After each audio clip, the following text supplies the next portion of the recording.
Setelah video kali ini, lo bakal bisa ngomong 20 kali lebih jelas. Dan pas lo bakal nanya kayak, Bang, emang gimana caranya gue bisa ngomong 20 kali lebih jelas? Well, di video kali ini kita bakal ngebahas 5 langkah. Yang 5 langkah ini bisa langsung lo praktekin setelah video ini bahkan. Dan dampaknya itu bakal instan banget dan bikin omongan lo 20 kali lipat jauh lebih jelas.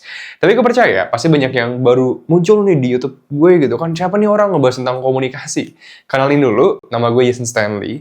Gue udah punya pengalaman 6 tahun di bidang communication science. Gue juga udah ngebantu 1.200 orang lebih dari seluruh Indonesia untuk lancar berkomunikasi cuma dalam 30 hari melalui platform edutech gue, Stanley Academy.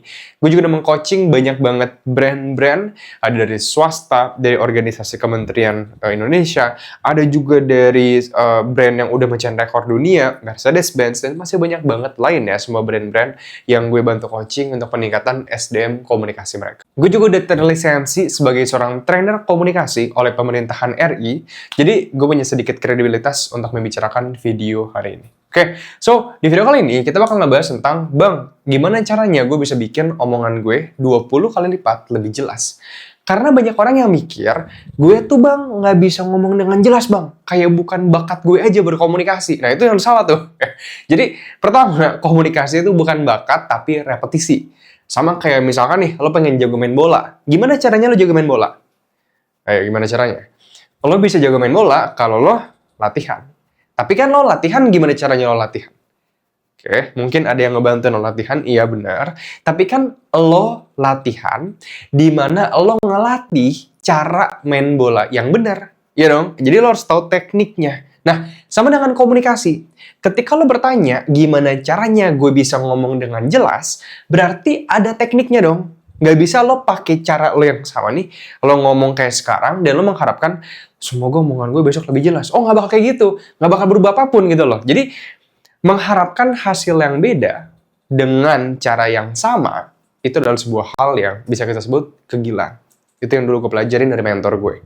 So, makanya dalam video kali ini, kita bakal ngebedain sebuah teknik baru yang bisa lo gunakan untuk bikin pesan lo lebih jelas. Biar nggak kelamaan, kita langsung masuk ke bagian yang pertama dari 5 langkah yang bakal kita bahas.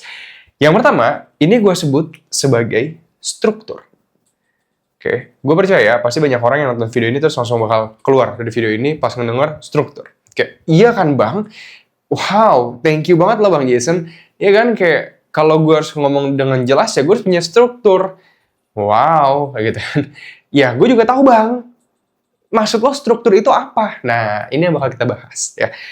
Apa itu struktur? Dan kalau lo terbiasa ngomong tanpa struktur, tonton video ini sampai akhir video, karena di akhir video kita bakal bahas gimana caranya lo mencuci otak dan menghipnotis otak lo sendiri agar bisa ngomong dengan lebih terstruktur. Nanti kita bakal bahas. Oke. Cuman, gue bakal mulai dulu dengan, Bang, apa yang lo maksud dengan struktur? Jadi gini, struktur adalah sebuah hal yang dimana lo bisa sebut sebagai sebuah alur, sebagai sebuah kesatuan, atau sebagai sebuah cerita, misalkan. So, itu macam-macam. Ada banyak tuh ya. Ada cerita, ada alur, terus ada bagian-bagian gitu. Nah, tapi definisinya, biar lo lebih gampang ingat adalah, basically, struktur itu berarti lo memiliki alur aja.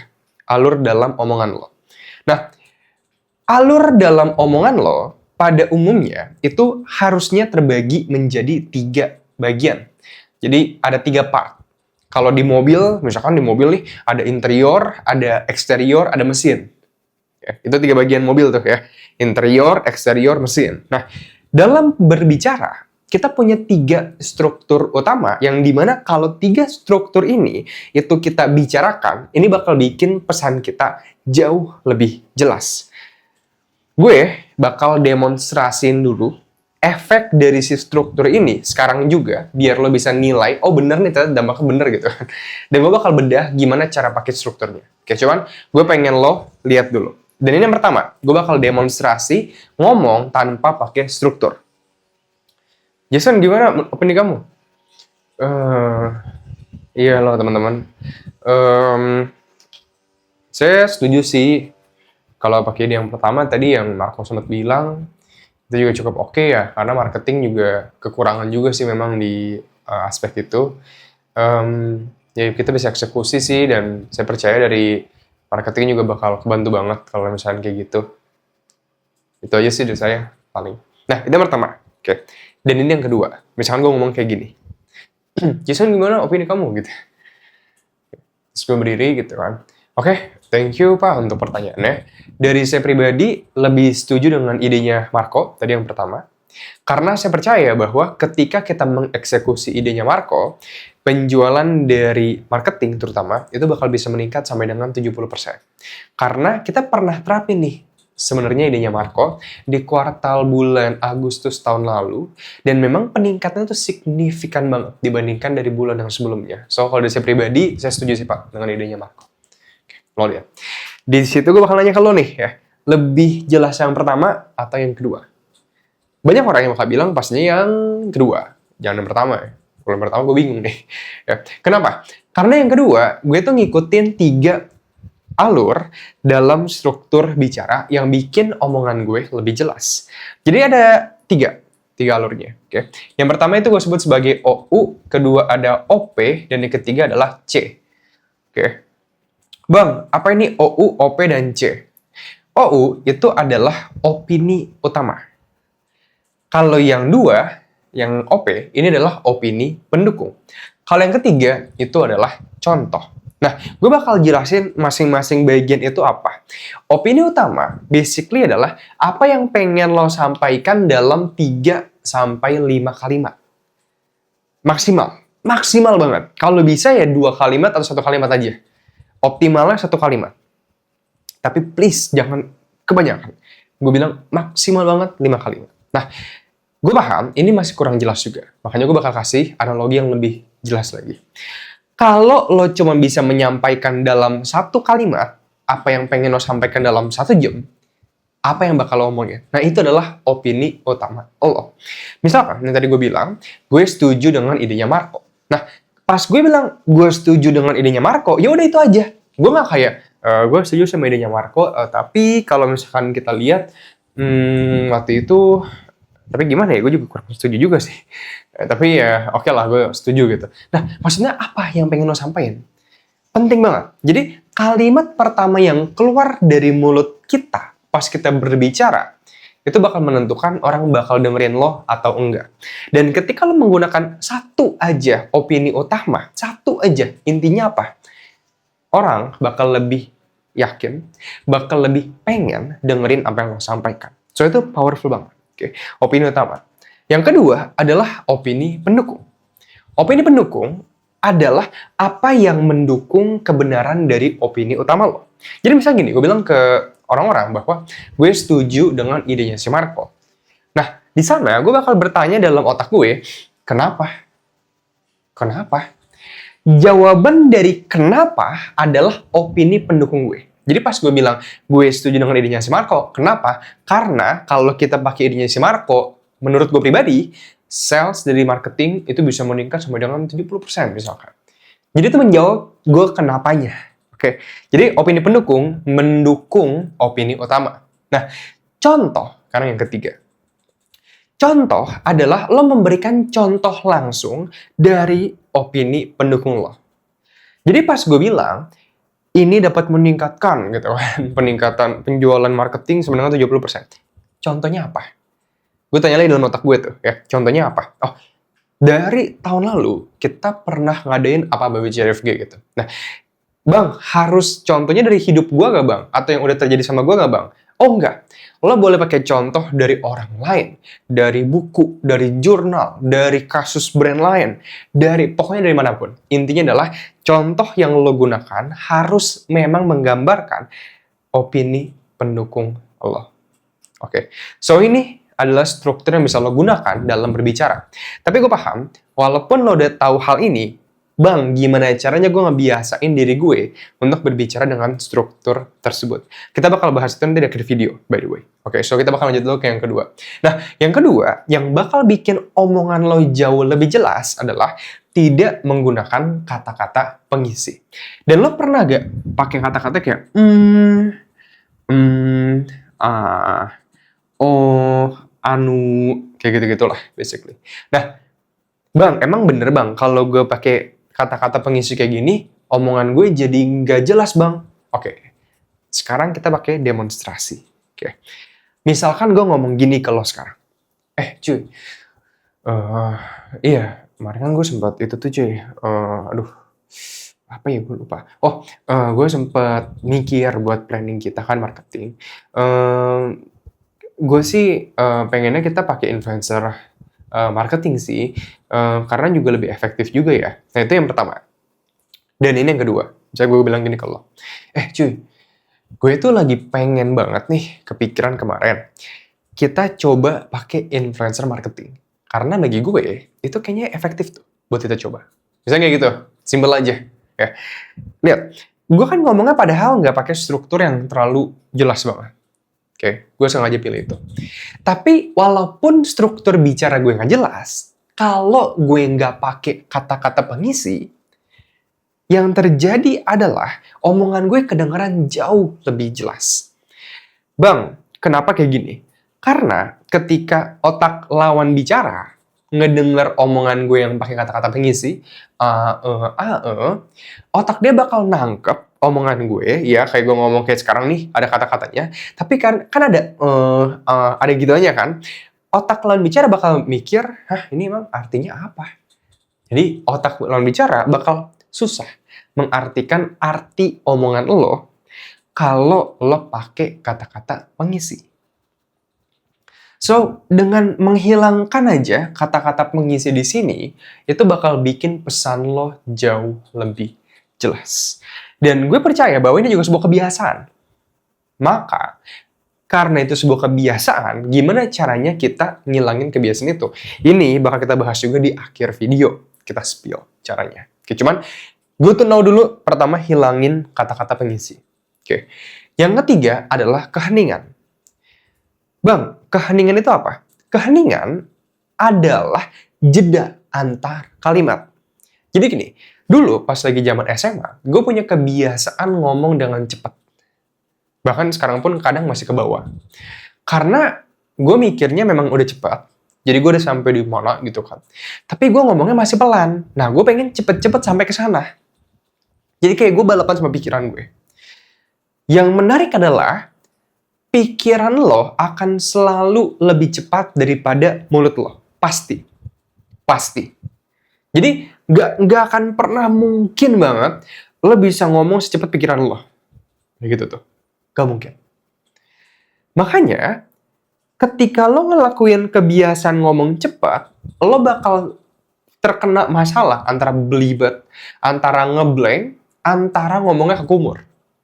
Itu yang dulu terjadi sama gue. Okay.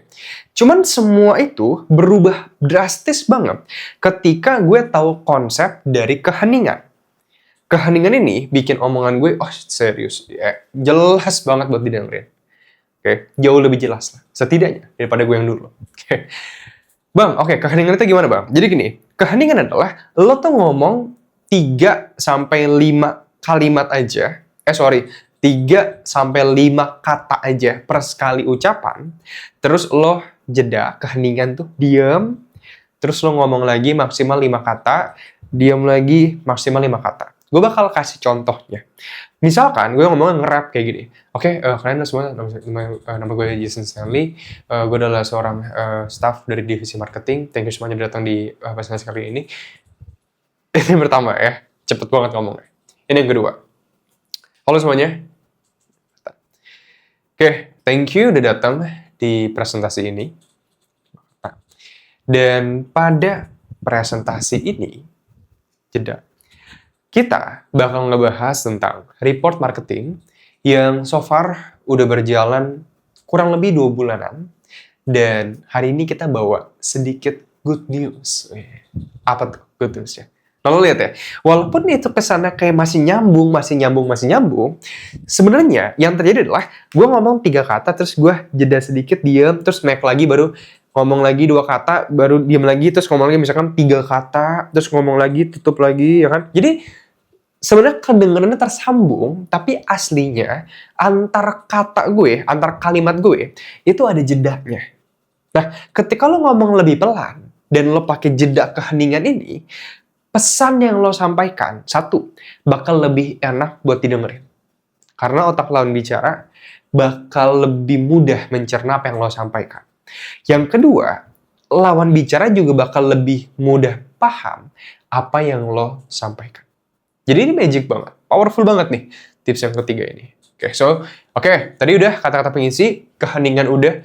Sekarang yang keempat adalah level 99 jadi level 1. Jadi gini, dulu gue pernah main game, yang sekarang udah nggak ada game di Play Store. Gue kemarin nyari deh, cuman kayak udah hilang kalau nggak salah. Games itu adalah games RPG. So, gue main gamesnya, gue gak bakal sebutin nama gamesnya apa, karena privacy purpose. Takut ntar gue dibilang, oh lu memfitnah game apa gitu kan. So gue main games RPG waktu itu. Dan pertama kali gue login di lobbynya, gue pakai karakter warrior. Jadi ada 3, sorcerer, rogue, dan warrior. Gue pilih pakai warrior. Pas gue datang, gue level 1 kan. Gue hadir di lobby, gue level 1. Tiba-tiba ada orang datang level 45-an deh. Dan itu lumayan tinggi waktu itu. Dan dia bilang gini ke gue, do you want to buy some mythical apple? Do you want some free dragon? Do you want some fiery eyes? Gue kayak maksudnya, hah? Terus gue kayak, yes. Karena gue mikir, ya sekarang gini, gue cuma punya wooden sword kan. Pedang kayu gitu kan. Dia mau ngasih apapun, gue terima dong. Ya kan, pasti kayak berguna bagi gue. Nah, cuman poin adalah, gue nggak tahu dia ngomong apa. Dan ironisnya adalah, ini sering banget kejadian di hidup lo dan di hidup gue. Yaitu adalah, kita sering kali ada di level 45 dalam suatu topik, dan kita berbicara kepada orang yang level 1 dengan pengetahuan dan kata-kata yang kita ketahui. Jadi ini mirip banget dengan orang yang udah S2 di komunikasi, dia datang ke anak SD, dan dia bilang gini ke anak SD-nya, Dek, menurut interpretasi dan persepsi kamu, sebenarnya dunia ini tuh bersifatnya apakah penuh dengan Machiavellianism ataukah dengan eksistensialisme? Atau menurut kamu pribadi, hidup ini lebih menuju kepada nihilisme? Nah, dari sudut pandang kamu lebih hidup seperti apa? Bocahnya kayak, apa bang? Tapi kalau lo ngomong, Dek, kamu lebih pilih buat seneng-seneng dulu di kehidupan ini atau susah-susah dulu? Maksud gue, itu sih memang nggak terlalu mencerminkan apa yang dia berusaha tanya ya. Jadi nihilisme, eksistensialisme, interpretasi, dan persepsi. Tapi the point is, ketika lo ngomong sama seseorang, lo harus paham. Mereka belum tentu paham apa yang lo sampaikan. Bukan karena mereka nggak pintar, tapi kata-kata yang lo gunakan terlalu rumit. Makanya, ketika lo bisa ngubah kosakata lo, atau kata-kata lo, omongan lo, yang di level 99, lo ubah jadi level 1. Yang bahkan anak kelas 5 SD aja bisa paham harusnya. Orang bakal lebih mudah paham pesan yang lo sampaikan. Jadi, bang, oke bang. Cuman kan masalahnya gimana bang cara gue terbiasa ngomong gitu bang, pakai kata-kata gue. Nah ini yang menarik nih. Karena tips 1, tips 2, tips 3, tips 4 bakal kita rapel di tips yang kelima. Kita bakal gabungin di sini sekarang juga. Dan ini cara kita nyuci otak kita bareng-bareng agar bisa ngomong 20 kali lipat lebih jelas. Dan ini yang gue pengen lo lakuin dalam 30 hari ke depan. Gue pengen, serius, lo tonton video ini, lo close, lo nonton video lain, gak akan ada gunanya. Lo harus ngambil aksi. Kalau enggak bakal percuma. Komunikasi lo bakal gitu-gitu aja. Nggak akan ada video di YouTube manapun yang bakal nyelamatin skill komunikasi lo. Nggak akan pernah ada kalau lo nggak ngambil aksi ini. So gue pengen lo setelah 30 hari ke depan, lo pasang kamera handphone, atau yang punya kamera DSLR silakan pasang aja. Itu pertama, menyorot atau ngadep ke lo, oke. Dan lo juga menghadap ke handphonenya. Dan gue pengen setiap hari lo luangin waktu 10-20 menit aja, mau di kamar, mau di ruang tamu, bebas. Bang, harus kelihatan muka gak? Harus. Harus kelihatan badan gak? Opsional. Bebas. Tapi kalau lo bisa gerakin tangan, jauh lebih bagus banget. Oke. Dan gue pengen lo curhat di handphone tersebut. Lo ngomong bebas topik apapun. Bebas. Hari ini gue ketemu sama temen gue yang nyebelin. Bebas, pokoknya apapun itu. Oke. Cuman gue pengen lo curhatnya itu ngikutin 1, 2, 3, 4. Jadi pertama, lo punya struktur. Hari ini gue ketemu temen gue yang nyebelin banget. Kenapa dia nyebelin? Ya, karena dia bilang gue mukanya mirip kecombrang. Contohnya, waktu itu, dia pernah datang juga ke gue dan bilang muka gue kayak kecombrang. Sore ini, jam 4 sore ini. Misalnya kayak gitu. Oke. Tapi, itu simple doang, by the way. Kayak buat-buatan doang. Tapi gue pengen, lo ngomong dengan struktur yang jelas, tapi juga tanpa pakai kata-kata pengisi, plus menggunakan keheningan, plus lo menjelaskan dengan kata yang sesederhana mungkin yang lo bisa. Bang, kalau di awal-awal gue belum terbiasa, bang, it's okay. Lo kalau mau terapin 2-3 dulu, it's okay. Nanti baru bang yang keempat, udah hari ke-10, oke, it's okay. Nggak apa-apa. Oke, cuman gue pengen lo membiasakan otak lo. Dengan apa? Dengan teknik tersebut. Kenapa ini efektif? Karena itu gue sebut sebagai camcorder method. Yang dimana ketika lo ngomong depan kamera dan membiasakan cara-cara ngomong kayak gini, itu bakal jadi kebiasaan baru dalam cara lo berbicara. Dan lo juga bakal lebih mengingat apa yang gue sampaikan di video ini karena otak lo bakal nganggep yang gue sampaikan itu lebih bermanfaat dan memang penting bagi hidup lo. Karena lo bakal ngerasain langsung, oh iya ya ternyata gue ngomong lebih jelas.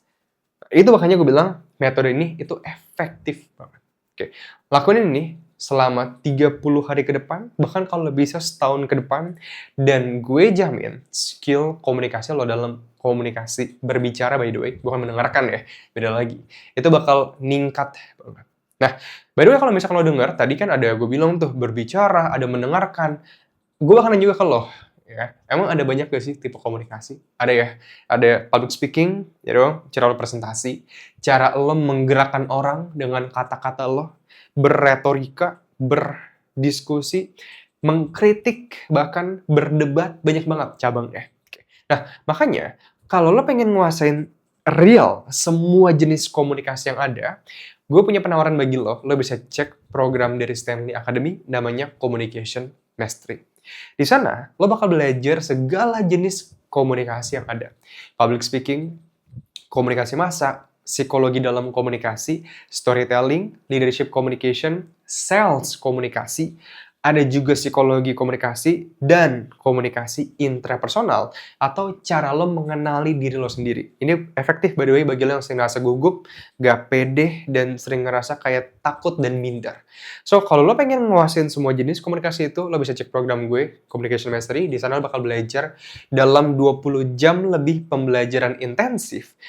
Plus, semua ini bakal di-cover dalam 30 days result guarantee. Jadi nggak ada resikonya bagi lo. Dimana, kalau misalkan dalam 30 hari lo nggak ngalamin perubahan apapun dalam kehidupan komunikasi lo, tenang aja, uang lo bakal gue refund 100%. Jadi nggak ada resikonya. Cuma pertanyaan, lo mau gak investasi dengan nilai sekian untuk ngubah skill komunikasi lo seumur hidup? Kalau jawabannya iya, lo bisa cek program dari Stanley Academy di pin komentar di bawah. Thank you semuanya, bye-bye.